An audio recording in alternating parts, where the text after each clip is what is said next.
Hello students, let us start our discussion about work done by a variable force. एक changing force जो कि continuous ना हो, uniform ना हो, उसके कारण अगर किसी ऑब्जेक्ट पर कोई वर्क किया जाता है तो उस वर्क का कैलकुलेशन हम कैसे करेंगे, इसको हम अपने इस लेक्चर के माध्यम से देखेंगे। ध्यान दीजिए, suppose that we have an object of mass m which initially start its motion with any initial speed u. Then if there is a variable force acting on the object during its motion, then we can say that the force is the function of displacement, because when object is displaces different positions, then the amount of force is different. It means when object is placed at x1 position, then the force is F1. Then when object is placed at x2 position, then the force becomes x2. When object displaces at any point x3, then at that time the acting force on the object is F3.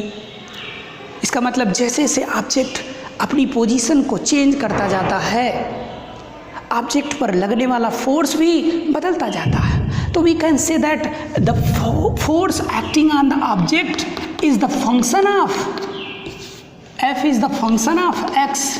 It means force can be represented by the function of x. Okay, so if the force acting on any object is represented as the function of displacement, then we can obtain some work done when any object displaces from one point to other point with the help of this force. So suppose that any object which initially exists at x equal to 0 and finally reached at x equal to x position, or x equal to x1 to x equal to x2 position, then during this displacement what amount of the work is done? We can calculate it easily with the help of applying the formula.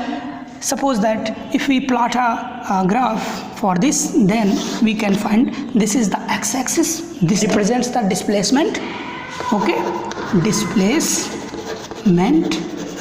Suppose that this one is the x1 position and this one is the x2, and the force acting between these x1 to x2 is variable like this. कभी force बढ़ता है, कभी force घटता है. This is the force axis, this is the force axis. कभी force भी बढ़ रहा है, कभी घट रहा है, फिर बढ़ रहा है, तो फोर्स कांस्टेंट नहीं है. तो अगर मैं यहाँ से एक पर्टिकुलर वैल्यू, एक लाइन ऐसे ड्रा कर लूँ, एक लाइन ऐसे ड्रा कर लूँ, और एट एनी इंस्टेंट मान लेते हैं यहाँ से एक्स डिस्टेंस पर, अगर हम यहाँ से कहीं जाएं एक पर्टिकुलर डिस्टेंस एक्स पर, तो एक्स डिस्टेंस पर अगर इस फोर्स का मान मैं यहाँ पे एक लाइन ड्रा करके प्राप्त करूँ, ये फोर्स जो है मान लेता हूँ एफ है, F x, F is the function of x. Then what will be the amount of this small work done? मान लेता हूँ ये जो स्मॉल विड्थ है, अगर dx है, तो इस छोटे से डिस्प्लेसमेंट तक डिस्प्लेस करने में कितना वर्क होगा, तो जितना फोर्स यहाँ होगा लगभग उतना ही फोर्स यहाँ भी होगा, क्योंकि बहुत स्मॉल डिस्प्लेसमेंट है तो चेंज इन फोर्स हम लगभग जीरो से मान सकते हैं. So change in force zero है, फोर्स जीरो नहीं है, तो फोर्स कितना, फोर्स अगर एफ एक्स है तो उस समय हम इसको ये अगर स्मॉल वर्क प्राप्त करें तो डी डब्ल्यू हमको मिलेगा F x dot D x, F x dot D x. So with the help of this we can easily obtain what will be the total amount of work done.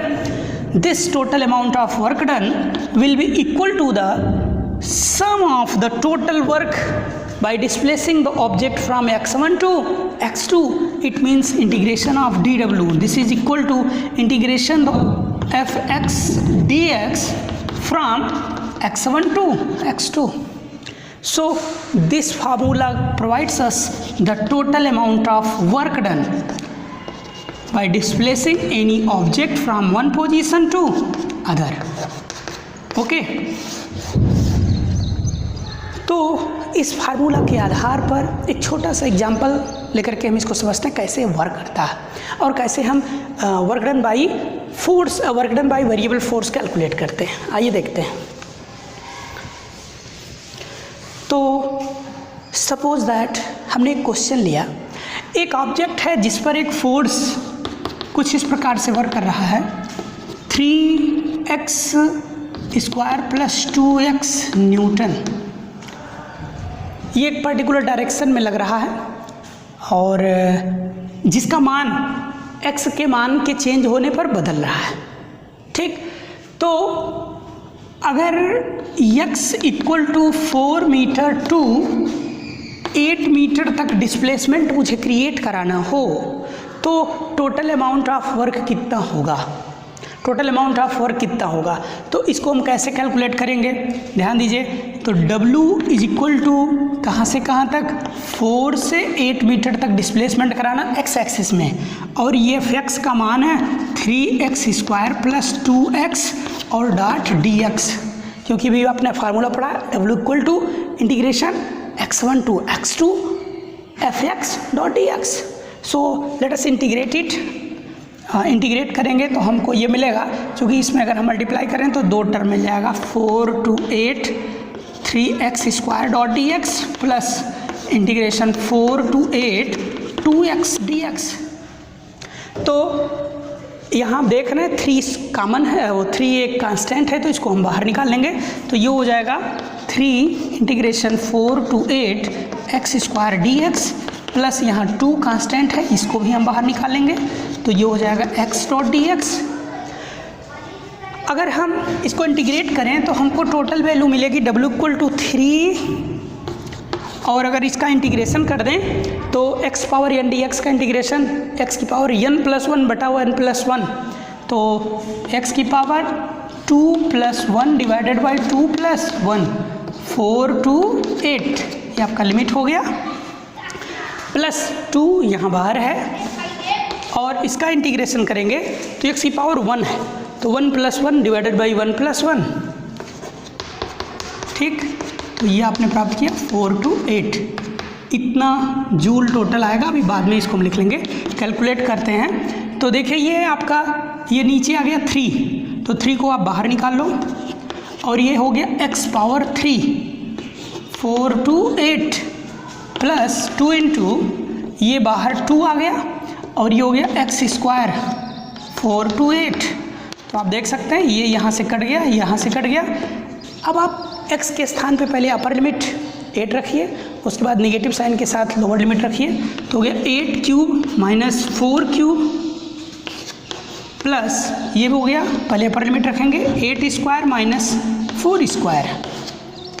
तो what is the value of 8 cube, तो ये हो जाएगा 512 minus 4 cube, ये हो जाएगा 64, और plus ये हो जाएगा 64 minus 16।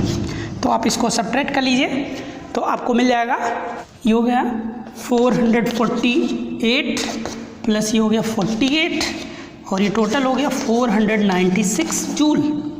It means total amount of work done is 496 joule. तो इस प्रकार से आप बहुत ही सिंपल कॉन्सेप्ट की सहायता से आप फोर्स को कैलकुलेट कर सकते हो। ठीक, इस प्रकार से और तमाम सारे क्वेश्चंस हैं आपकी नोट्स बुक में, आपके टेक्स्ट बुक में दिए गए हैं, उनको सॉल्व करिए। कल हम दूसरे टॉपिक के साथ फिर उपस्थित होंगे। Till now take care, thank you.